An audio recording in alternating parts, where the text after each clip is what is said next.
Saatnya bergema.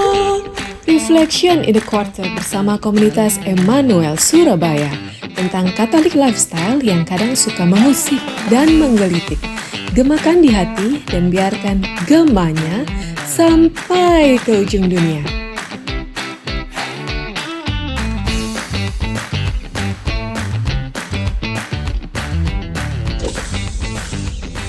Halo guys, kita akan jemput Romo Gunawan.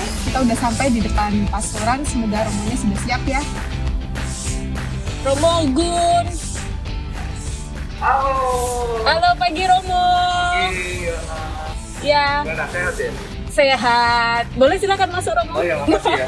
Dijemput ini saya udah makasih banget. Iya. Thank you yo. Iya. Sehat ya Romo ya. Sehat, puji Oke. Tuhan. Kita langsung berangkat aja Romo ya. Langsung aja. Oke. Kemana nih Romo? Gitu aja. Di sana Kita lurus aja ya. lurus saja. Menurut kesehatan, safety ya. Kita harus pakai seatbelt juga, saya. Iya betul. Dipakai Romo sebelum dapat peringatan nanti dari mobilnya. Betul. Romo mungkin bisa memperkenalkan diri dulu. Iya, baik. Halo guys. Halo Yona. Nama saya Romo Franciscus Saverius Gunawan. Ya. Biasa dipanggil dengan nama Romo Gunawan atau Mogun gitu ya. Lalu saya juga ditugaskan nih oleh Bapak Uskup gitu ya, menjadi sebagai imam karena saya imam Keuskupan Surabaya, tetapi sekaligus juga saya imam dari komunitas Immanuel yang tergabung dalam Asosiasi Klerikal Komunitas Immanuel gitu ya. Jadi Romo Gunawan ini anggota komunitas Emmanuel juga ya? Iya. Sama seperti saya guys. Jadi anggota komunitas Immanuel. Jadi saya imam Keuskupan Surabaya juga tentu saja ya. Ya. Nah, Bapak Uskup mempercayai saya sekarang berada di Paroki Santo Yakobus Citraland Surabaya sebagai pasturkan dari Romo Hans gitu ya. Ya. Nah, selain itu juga saya dipercayakan oleh Bapak Uskup untuk berada di kampus ministry Universitas Katolik Dharma Cendika, kayak Romo Kapelan lah gitu ya. Jadi saya di sana mendampingi dosen, karyawan, juga saya mendampingi keluarga mahasiswa Katolik Santo Dominikus Universitas Katolik Dharma Cendika. Jadi saya berada di situ. Dan selain itu juga saya berada di pelayanan pastoral mahasiswa Keuskupan Surabaya PPMKS gitu sih. Dengan anak-anak muda ya, dan Romo anak-anak ya. muda dan mahasiswa-mahasiswi gitu yang semangat mereka itu gitu. Oke Romo, Ya. ini kan sudah tanggal 25 Februari. Betul.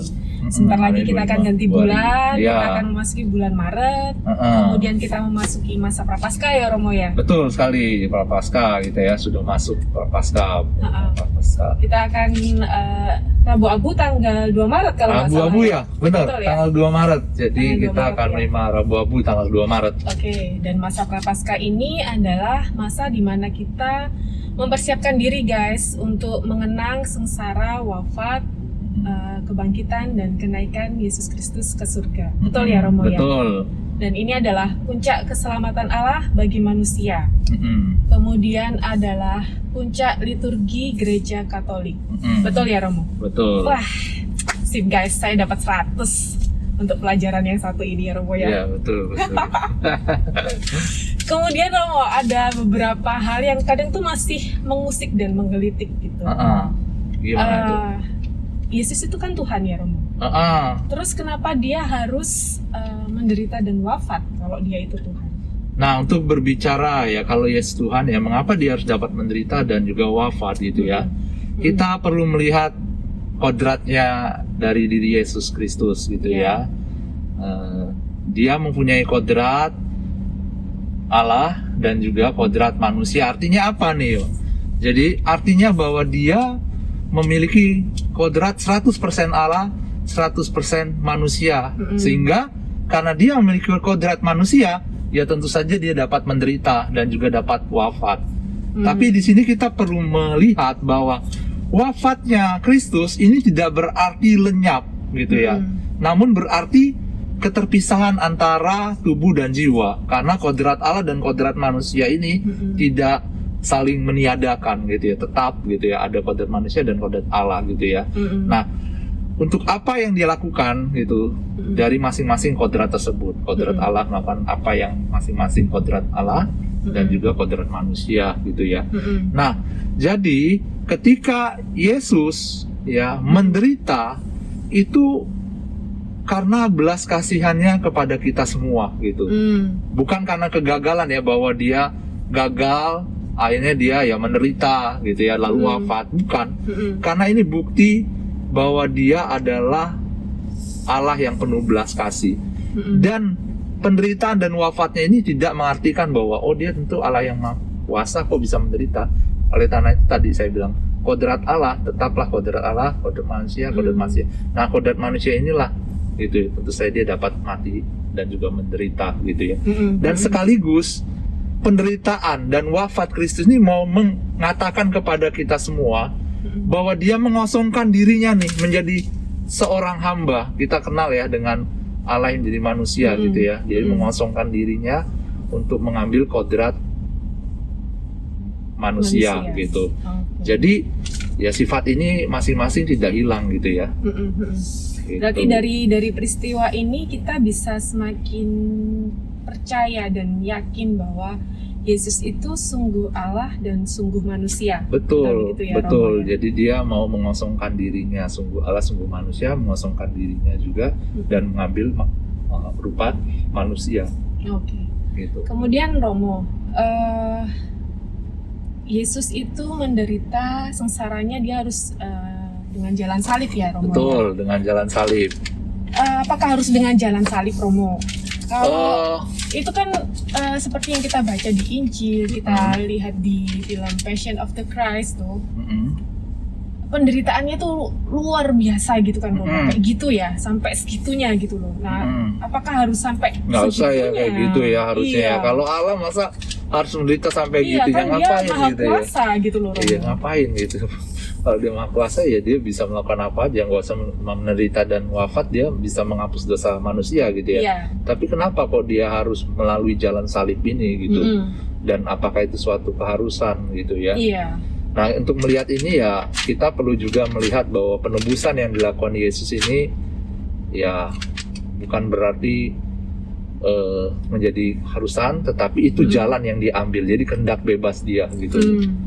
Ya, jadi jalan yang memang dipilihnya dan telah direncanakannya sejak awal mula dunia. Jalan dengan apa yang kita pernah lihat dan dengarkan di kitab suci gitu. Mau mengatakan tentang apa? Kasih dan keadilannya yang sempurna gitu. Kehendak bebasnya dia yang digunakan memilih. untuk mengasihi sepenuhnya manusia untuk membuktikan bahwa cinta saya ini adalah cinta yang memang untuk manusia, untuk mengampuni dosa-dosa manusia. Oleh karena itu yang tadi berawal menderita dan wafatnya juga untuk mengampuni dosa manusia tentu saja gitu ya. Dan karena manusia pertama jatuh dalam dosa gitu ya. Nah, dosa asal inilah yang kemudian diturunkan kepada umat manusia oleh ya. Dan Allah dengan ini merencanakan sesuatu supaya manusia ini dibebaskan dari segala dosanya. Oleh karena itu Allah mengutus putranya yang tunggal ya untuk mengampuni dosa-dosa manusia. Sama seperti yang kita lihat bahwa dalam Kejadian 3 ayat 15 ya, bahwa yang lahir sebagai keturunan dari seorang perempuan untuk menebus dosa manusia gitu. Nah, kuasa dosa ini kan karena pengaruh iblis tuh gitu. Mau dikalahkan dengan apa? Ya dengan sengsara Kristus, dengan jalan salib ini. Membuktikanlah gitu bahwa kasih saya ini sempurna kepadamu manusia. Kasih ini begitu indah. Jadi dia mau memperlihatkan juga kepada kita apa sih makna kasih yang terdalam. Kasih yang terdalam itu adalah kasih memberikan seutuhnya dirinya kepada manusia gitu loh. Oh, wow. Tuh. Itu kayak lagu, Romo. Awal gitu. Coba nyanyi.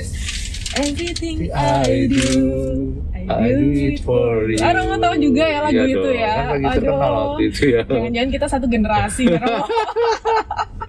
Ya, jadi lakukan apapun semuanya demi kita manusia, itu cintanya gitu loh. Oke. Nah, balik lagi ke film Passion of the Christ tadi ya, Romo ya. Kita melihat bagaimana Yesus itu didera, Yesus itu benar-benar rasanya tuh seluruh jiwa dan raganya itu disiksa habis gitu. Betul. Kalau dia dibully juga kan Romo ya? Ya, dengan kata lain ya dia dikatakan gitu ya, jika kamu anak Allah turunlah dari salib gitu ya. Nah, jadi bukan zaman sekarang aja ada bullying ya Romo ya, Betul. tapi sejak Yesus pun dia juga mengalami bullying seperti itu ya Romo. Bukan hanya perkataan, perbuatan juga kan sampai diludahi gitu ya. Iya. Nah, itu. Jadi sebenarnya penderitaan Yesus yang terbesar itu apa, Romo? Penderitaan ya Yesus yang terbesar itu, untuk memahami ini kita perlu tahu juga bahwa kita tadi membahaskan tentang kodrat Allah dan kodrat manusia ya. Tentu saja dalam kodrat sebagai Allah, Yesus tidak mungkin menderita. Bagaimana Allah bisa menderita gitu ya? Tetapi dari kodratnya sebagai manusia, ya Yesus dapat menderita. Nah, untuk memahami ini saya akan mengambil tentang salah satu teolog terkenal ya, filsafat dan juga teolog ya, filsuf dan teolog, yaitu Santo Thomas Aquinas gitu. Nah, Santo Thomas Aquinas melihat gitu ya, ada 3 jenis pengetahuan di dalam diri Kristus ini gitu ya, dari dalam kodratnya sebagai manusia tentu aja gitu, dan juga Allah gitu ya. Nah, Santo Thomas Aquinas menyebutkan ada 3 pengetahuan. Yang pertama adalah pengetahuan yang diperoleh dari pengalaman atau pembelajaran kayak kita inilah gitu ya. Pengetahuan yang kita dapat 1 tambah 1 2 tambah 1 3 gitu, itu dari pembelajaran kan, dari kita sekolah. Dan ini kan terus bertambah ya, pengetahuan kita semakin hari semakin dalam. Dari TK sampai misalnya universitas, nanti kerja juga mempunyai berkembang terus gitu ya. Ini pengetahuan yang melalui pengalaman dan juga pembelajaran. Lalu yang kedua adalah pengetahuan yang ditanamkan gitu ya, pengetahuan yang ditanamkan. Dan yang ketiga adalah pandangan kebahagiaan surgawi. Artinya juga sebagai Allah, dia tahu bagaimana kebahagiaan surgawi itu gitu ya, dan bagaimana pengetahuan ini gitu ya.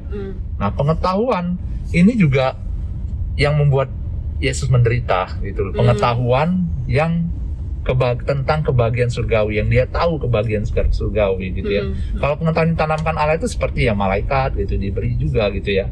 Tapi pandangan kebahagiaan surgawi ini ya sangat luas gitu ya, pandangan tentang kesempurnaan gitu ya, sejak dia sudah dikandung dari dalam rahim Bunda Maria gitu.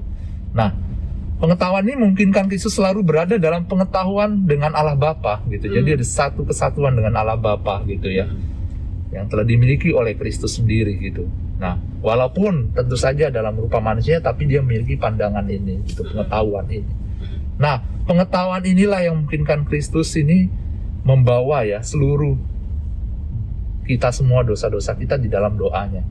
Nah, dengan melihat gitu ya pengetahuan ini, betapa dosa-dosa manusia begitu terhadap Allah, ya tentu saja dia menderita gitu ya, dengan pengetahuan kebahagiaan surgawi ini gitu. Dia tahu bagaimana kebahagiaan surgawi, tapi kenapa manusia masih menolaknya? Itu dengan dosa-dosa yang dilakukan, dengan dosa-dosa yang diperbuat oleh manusia. Nah, pengetahuan inilah ya yang membuat dia juga akhirnya menderita, karena dia tahu bahwa dosa ini akan menyakiti hati Allah. Ya, dosa ini akan menyakiti hati Allah. Dosa-dosa manusia menyakiti hati Allah, dan tentu saja dia menderita gitu. Penderitaan yang sesungguhnya ada penderitaan jiwanya juga gitu ya. Jadi bukan hanya penderitaan fisik, sampai hancur disalibkan gitu ya Romo. Iya, tapi juga karena dosa-dosa kita itu yang membuat dia sangat menderita ya. Betul. Jadi aduh, saya merinding nih Romo. Aduh, saya jadi teringat dosa-dosa saya. Harus mengakuan dosa kayaknya sebentar lagi. Kita sebentar lagi. Dan memang ya kan, oleh karena itu gereja juga mengajak kita kan, Prapaskah ini kita benar-benar merenungkan gitu ya, perbuatan kita, apa yang kita lakukan, dan bukan hanya merenungkan, tapi juga ada satu perubahan diri gitu ya. Iya. Gitu. Nah, berkaitan dengan itu kan penderitaan Yesus yang terbesar tuh ya. Jadi sebenarnya ada nggak sih Romo yang bisa kita lakukan untuk mungkin sedikit aja mengurangi sengsara Yesus ini, Romo? Oh ya, tentu saja ada ya gitu. Karena kita melihat dari tadi ya, pertanyaan-pertanyaan tadi itu membawa kita melihat belas kasih Allah dong, tentu saja ya. Dan kita mungkin merenungkan bagaimana Yesus Taman Getsemani ya menderita dengan begitu besarnya gitu ya. Dan itu putusan bebas dia untuk mengampuni dosa-dosa, mengambil jalan menderita dan wafat di kayu salib untuk mengampuni dosa manusia. Iya. Nah, bagaimana caranya supaya kita bisa gitu ya meringankan penderitaan Yesus ini? Iya, iya. Banyak hal yang dapat kita lakukan. Yang pertama tentu saja kita harus merubah diri kita gitu. Dari perubahan ini menjadi ya pertobatan ya. Jadi kita memilih untuk tidak melakukan dosa yang kita lakukan gitu. Sama seperti Yesus memilih juga dengan kehendak kita juga, kehendak bebas kita memilih untuk tidak melakukan dosa. Yang kedua adalah kita dapat ya berdoa gitu, berdevosi. Ya salah satu contoh misalnya kan 1-2 ya saya kasih contohnya, devosi koronka misalnya, kerahiman ilahi gitu ya. Nah, biasanya kan jam 3 sore gitu ya, kita akan koronka. Nah, jam 3 sore itu dipercayai, kita percaya bahwa itu kematian Kristus kan. Nah, kita hening sejenak dimanapun kita berada, kita mau merenungkan sengsara Yesus gitu. Betapa dia mencintai kita sampai sehabis-habisnya. Dan yang ketiga juga kita bisa berdoa, menemanilah seenggak-enggaknya Yesus seperti di Taman Getsemani, untuk berjaga-jaga bersama dia gitu, dan melakukan silih-silih bagi jiwa-jiwa yang lain, misalnya jiwa yang tidak mengenal Allah gitu ya. Lalu juga misalnya saya mempersembahkan doa ini, keheningan waktu ini untuk orang-orang yang belum mengenal Tuhan, yang masih melakukan dosa-dosa terhadap Tuhan gitu. Termasuk juga ya silih bagi kita juga ya. Iya. Gitu. Termasuk juga meminimalisir dosa kita ya. Iya, ya? meminimalisir dosa kita. Harus gitu. rajin pengakuan dosa. Pengakuan dosa, sakramen tentunya. Rajin berbuat dosa, harus rajin mengaku dosa juga guys. Oke. Terus kayaknya sudah selesai. Sudah selesai kayaknya ya. Nah, oke Romo, nggak terasa nih saya ngobrol-ngobrolnya ini sudah asik sekali tadi sampai diingatkan merinding lagi ya? Bagaimana Tuhan itu begitu mencintai setiap dari kita loh guys. Setiap dari kita itu benar-benar dikasihi dan dicintai oleh Allah gitu kan. Dan ya tadi seperti yang sudah Romo Gunawan sampaikan bahwa ada beberapa hal yang juga bisa kita lakukan untuk supaya kita ini tidak menambah penderitaan Yesus gitu ya Romo ya. Oke. Nah, saya juga yang tadi Yona katakan benar sekali bahwa untuk ini ya perlu sakramen tobat itu ya. Jadi jangan ragu-ragu bagi teman-teman guys yang memang membutuhkan sakramen tobat ya datang saja ke Romo-Romo gitu ya. Masuk Romo Gunawan nih selalu available. Saya selalu available. Nah, maksudnya dengan ini semakin sadar kita akan dosa kita dan kita mau berubah, maka di situ kekuatan untuk bertobat itu semakin ada gitu. Dengan sakramen tobat juga rahmat untuk merubah diri itu semakin kuat gitu. Amin. Oke Romo, sepertinya waktunya sudah. Kita terbatas sekali nih Romo waktunya. Saya mau ngomong terus sebenarnya. Bersama dengan Gema. Jadi mari kita closing bareng-bareng Romo. Oke guys, karena waktu kita harus berpisah dulu untuk sementara. Tapi ada kelanjutannya dong tentu saja di Gema ini. Ada Romo, ini kan baru edisi perdana Romo gitu. Perdana. Jadi tunggu edisi Gema bulan Maret. Setiap tanggal 25 guys. Setiap tanggal 25 Romo kan ditayang. Oke. Saya juga mau nantikan nih. Iya. Jangan lupa juga untuk subscribe, like gitu ya. Komen kalau bisa ya. Iya, betul. Di YouTube, di Instagram, di Facebook, dan juga Spotify. Gema, Reflection in a Quarter. Oke guys. Sampai jumpa. Thank Tuhan you, berkati ya. Thank you. Dadah.